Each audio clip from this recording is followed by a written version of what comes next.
Belakangan ini muncul berita bahwa Rans yang merupakan milik Raffi Ahmad dan Nagita Slavina valuasinya menyentuh angka 3 triliun rupiah. Rans yang awal bisnisnya berasal dari garasi rumah Raffi Ahmad dan Nagita Slavina dan hanya memiliki 3 orang karyawan, kini sudah memiliki kantor sendiri dan karyawannya sudah mencapai sekitar 200 orang. Nah, ngomongin tentang valuasi, apa sih valuasi itu? Dan sebenarnya untuk apa sih perusahaan melakukan valuasi? Valuasi menjadi salah satu penilaian sukses atau tidaknya sebuah bisnis secara umum. Melalui valuasi, sebuah bisnis dianggap memiliki kapasitas terhadap suatu industri sehingga dapat mempengaruhi pendanaan yang diberikan investor.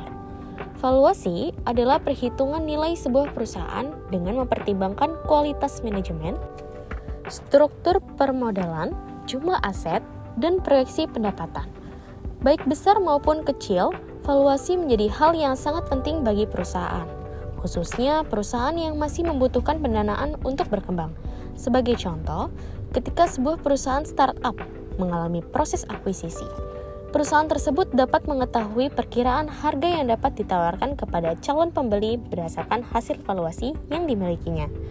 Contoh lainnya, ketika performa perusahaan menurun, pemilik perusahaan dapat mengetahui waktu yang tepat untuk menjual perusahaan dengan harga yang ideal sebelum kondisinya semakin terpuruk dan nilainya jatuh. Nah, sebenarnya untuk apa sih valuasi itu? Yang pertama, mengetahui nilai jual perusahaan. Yang kedua, mengevaluasi performa perusahaan. Yang ketiga, mendatangkan investasi.